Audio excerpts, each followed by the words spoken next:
there's still one more console to cover by Bandai, as well as a whole slew of handhelds.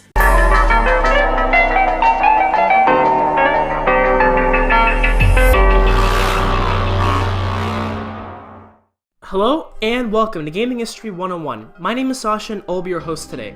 Now, in the Virtual Boy episode, which was the very first, 3 videos of this season, we talked a great deal about a man named Gunpei Yokoi. Now, Gunpei Yokoi is commonly credited as the mastermind behind the Game & Watch and the Game Boy line of handhelds, and he's also less commonly credited with pushing the Virtual Boy technology, the Private Eye, up to Nintendo management, and you can go watch the 3 parts of the Virtual Boy video if you'd like to learn more about that.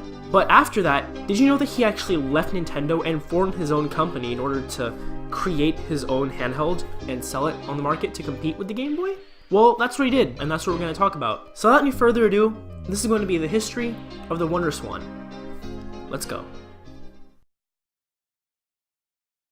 After the Virtual Boy flopped, Gunpei Yokoi, who had been planning to resign for a while now, finally turned in his resignation from Nintendo on August 16th, 1996 after nearly 31 years with the company, and 4 years after he originally planned to do so. His departure shocked the industry, as in Japan, employees typically remained loyal to a company for their entire working life. Both the American and Japanese press could not help but link his departure to the commercial failure of the Virtual Boy. Even the chairman of Nintendo of America, Howard Lincoln, fell under the impression that Yokoi left in regret over the Virtual Boy, and he openly lamented the loss of such a great talent. Takefumi Makino, the author who helped Gunpei Yokoi write his autobiography, later recalled, Yokoi was very troubled by these reports, which were all based on misunderstandings. He had witnessed Yokoi's discomfort firsthand not long afterward. At the time, Yokoi denied the claims to those who asked, but he kept a relatively low profile in the press because he was hard at work on his post-Nintendo project. 1 month after leaving Nintendo, Gunpei Yokoi, along with another member of Nintendo who left around the same time, Yoshihiro Taki, who was a Nintendo R&D member, left and formed their own company called Koto Laboratory. Yokoi started off his firm with great excitement. At first, they worked on those little keychain LCD games that you put on your keychain, as the name keychain game would imply. But one of his most exciting projects, if not the most exciting project, was a small LCD game console that was similar to the Game Boy, because they were made by the same guy, which ran off a single AA battery. It was monochrome, too.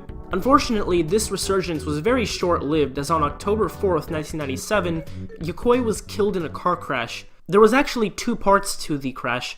One of them was a minor crash, and when he got out to assess the damage, he was struck and killed by another car. Let's have a moment of silence for Mr. Yokoi.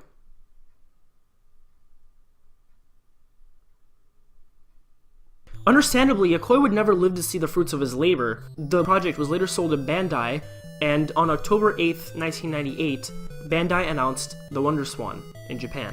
The Wonderswan, with a screen resolution of 224 by 144, 64 kilobytes of RAM, and an NEC V20 CPU powering the entire thing, was unveiled in Tokyo on October 8th, 1998. The name Wonderswan comes from the swan bird, because it is often seen as an elegant bird, which has elegant legs that complement its swimming and its flying. Do swans fly? I think swans fly, yeah.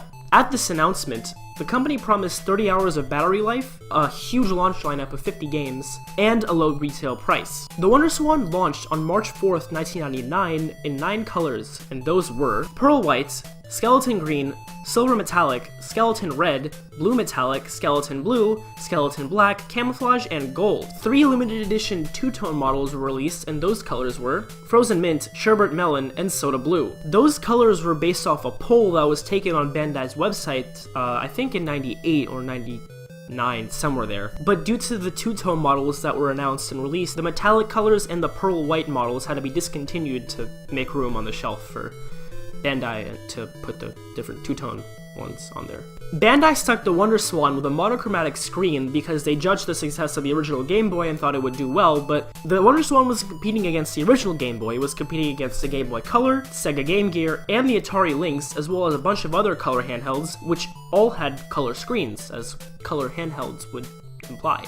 As we saw with the original Game Boy, the Game Boy, even though it was green and black and had no backlight, it won out against all of its competitors, like the Lynx and the Game Gear, because of the superior battery life and the wide selection of games for it, and the fact that so many people wanted to develop for it. And it's pretty obvious Bandai was trying to emulate that success with the Wonderswan, but they miscalculated the release date of the Wonderswan by about, 11 years.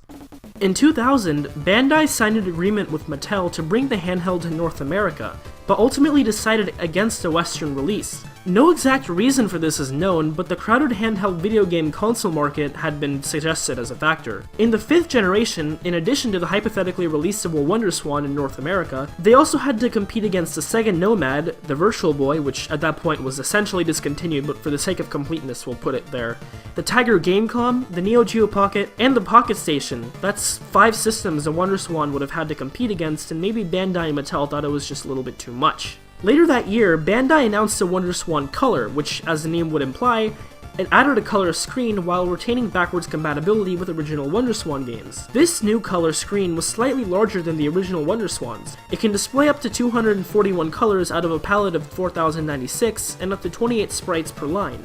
It was released on December 9th, 2000 in Japan and was available in Pearl Blue, Pearl Pink, Crystal Black, Crystal Blue, and Crystal Orange. The launch was a moderate success, with the system selling 270,632 units in under a month after its release. Before the Wonderswan Color could be released, however, Nintendo announced the Game Boy Advance, which featured superior hardware. The Wonderswan Color still retailed at a lower price point in Japan at 6,800 yen compared to the Advance at 9,800, but despite peaking at 8% of the handheld market share in Japan, the Wonderswan's sales never actually recovered after the Game Boy Advance reached store shelves in March 2001.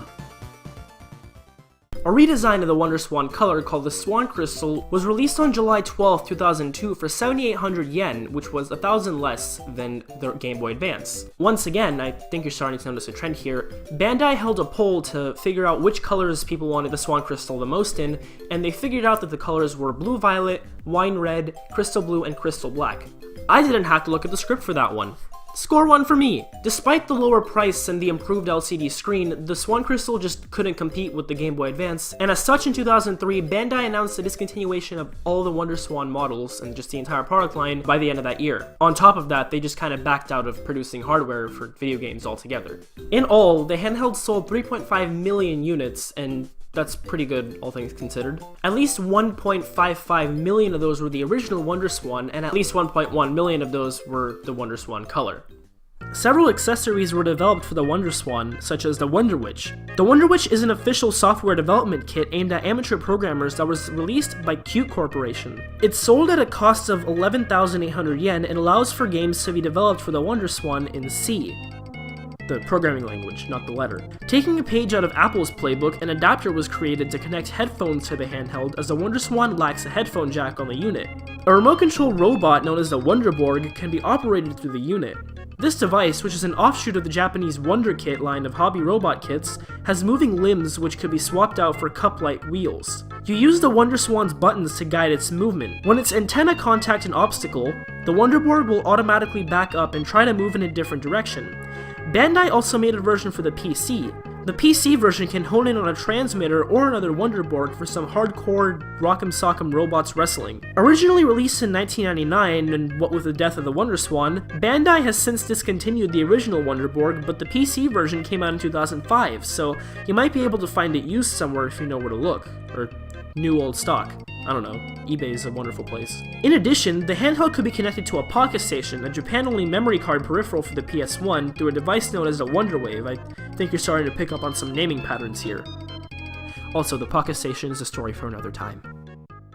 Then there was the Wonder Coin, which was a little disc that fit over the top of the D-pads on the Wonderswan, similar to like that one Game Boy peripheral that was like the Final Form meme thing, and it had like a little joystick that you fitted over the D-pad, and it was just a little bit overkill. A little bit is a little bit of an understatement, but the point is still made. The Wonderswan line was actually capable of connecting to the internet. I think it was through dial-up, I'm pretty sure it was dial-up, through a thing called the MobileWonderNet. I think you're starting to notice a trend here. Now, as far as I know, this is the only piece of Wonderswan hardware that hasn't been 100% documented, but a website called 986 Studio has recently, I think back in 2012, they purchased one and are now trying to take it apart and see how it works and what connects to what, and they're just trying to map the PCB and stuff and the internal processes. So, yeah, hope that goes well. If you want to see them talk about it on the website, I'll leave a link to the site in the description below. Kodo Laboratories claims that 10 million Wonderswan games were sold, which is a pretty sizable amount for the amount of consoles that were sold. To make these games, Bandai leveraged the help of several developers. Banpresto, which was partially owned by Bandai at the time, helped make some games, as well as Namco and Capcom. Square also released ports of Final Fantasy 1, 2, and 4 on the Wonderswan, but they were also later released on the Game Boy Advance, so capitalizing on popularity is pretty cool. Taito also contributed well-known games such as Space Invaders and Densetsu. I don't know what that is, but I'll put a picture of the box art because it's what I always do. Bandai added releases in the Digimon and Gundam series that were exclusive to the Wonderswan. So that's, yeah, anime tie-ins. To compete with Tetris, a game that was once developed by Gunpei Yokoi was released that ultimately ended up being named Gunpei in his honor, which was a puzzle game. Certain games produced through the Wonder Witch kit, like Judgment Silver Sword, have also been noted as great games, and I think that was recently re-released on Steam. Support for the Wonderswan was generally underwhelming. Although they did have some big third-party titles releasing on the Wonderswan, people just didn't really want to leave Nintendo's handheld, since that's where all the big names were, like Mario, Zelda, and all the other third-party big names that I don't know off the top of my head because I only have like 13 Game Boy Advance games. The departure of Square as a developer really hit the Wonderswan's sales in later years, and their return to Nintendo carried a bunch of developers with them to complement that. So overall, the Game Boy Advance ended up being the catalyst and the killer of the Wonderswan line. And that's pretty much the history of the Wonderswan, not much really to talk about. While it didn't fare the best against this competition, it was still an interesting console in its own right, and an possible homage to the Virtual Boy, I guess? It's the only other system that I know of that had 2 D-pads on the controller, or on the system itself, so yeah. It's pretty cheap on Amazon. Last time I checked, you could get one for like $20 or something. So unless this video blows up, I don't see that changing anytime soon, so grab one if you want. It has a fairly big library of games too, so feel free to check that out if you want, and to pick a bunch of them up if you want. If you're not really into spending money on old systems that you'll probably never bother playing, there are several emulation options that make the system pretty accessible to everyone. OpenEMU on Mac is one, and they have a pretty perfect emulation option there, so check that out if you want. If you like this video, be sure to click up here in the cards to see the last 2 videos uploaded on this channel, as well as my social media handles, which will be somewhere here. I'm gonna start putting them here. If you like this video, you know what to do, but if you didn't, that other button seems to work pretty alright too. Don't forget to comment or tweet at me or comment on my Instagram what you'd like me to make a video on, as if I like the idea, I'll do it, and if I don't, well, if the internet wills it, it must be done. Also, don't forget to click that subscribe button and that notification bell, because you'll be notified every single time I upload a new video, and I'll get more subscribers, so yeah. Also, if you like this video, don't forget to share it with your friends and anybody who you think is into swans, because maybe they'll like a little bit of change of pace. I'll get some more fans, you'll get some more content, and it's a pretty big win-win situation for everybody. But this is where we part for today. This has been Gaming History 101. Thank you so much for watching. Peace.